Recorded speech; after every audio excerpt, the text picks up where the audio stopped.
యూదుల కోసం Coca Cola company Coke special వర్షన్ను లాంచ్ చేసింది. రెగ్యులర్ రెడ్ క్యాప్తో కాకుండా ఎల్లో క్యాప్తో వస్తోంది.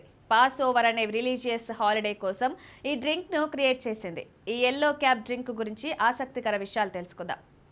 జూయిష్ హాలిడే పాస్ ఓవర్ సందర్భంగా యూదులు కఠినమైన ఆహార నియమాలు పాటిస్తారు. మొక్కజొన్న, గోధుమ, బార్లీ, రై, చిక్కుళ్ళు వంటి కొన్ని ధాన్యాలతో తయారు చేసిన ఆహార పదార్థాలు, డ్రింక్స్ తీసుకోరు. రెగ్యులర్ కోకా కోలాలో హై ఫ్రక్టోజ్ కార్న్ సిరప్ ఉంటుంది. దీన్ని పాస్ ఓవర్ సమయంలో తాగే అవకాశం లేదు, ఎందుకంటే దీన్ని మొక్కజొన్న నుంచి తయారు చేస్తారు. ఈ నియమాలను గౌరవిస్తూ కోకా కోలా స్పెషల్ వర్షన్ను ఇంట్రడ్యూస్ చేసింది. దీంట్లో మొక్కజొన్న సిరప్కు బదులు చెరకుతో తయారు చేసిన చక్కెరను ఉపయోగిస్తారు.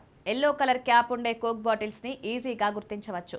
యూదులు ఎలాంటి డౌట్ లేకుండా ఈ డ్రింక్ ని ఎంజాయ్ చేయవచ్చు. కోకా కోలా ఈ డ్రింక్ లో స్వీట్నర్ ను చేంజ్ చేయడంతో పాటు మొత్తం ప్రొడక్షన్ ప్రాసెస్ కోషర్ ఆహార చట్టాలకు అనుగుణంగా ఉండేలా చూసుకుంటుంది. ఈ చట్టం యూదు ప్రజలు తినడానికి, తాగడానికి అనువైన వాటిని తెలియజేస్తుంది. ఇది కేవలం పాస్ ఓవర్ జరుపుకునే వారికే కాదు, చాలా మంది యూదులు కాని వ్యక్తులకు, కోకా కోలా ఫ్యాన్స్ కి కూడా నచ్చింది.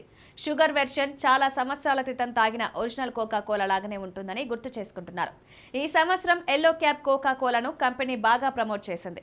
సోషల్ మీడియాలో ఇది వైరల్ అయింది. దీంతో చాలా మంది ఈ డ్రింక్ టేస్ట్ చేసి ఆన్లైన్లో రివ్యూ షేర్ చెప్తున్నారు. దీంతో చాలా షాపుల్లో ఎల్లో కోక్ హాట్ ఐటమ్ గా మారింది. అయితే sugar version, high fructose corn syrup రెండూ అతిగా తాగితే హానికరమని వైద్యులు హెచ్చరిస్తున్నారు. రెగ్యులర్ లేదా పాస్ ఓవర్ వెర్షన్ తాగుతున్న కోకా కోలాను మితంగా ఆస్వాదించడం మంచిది.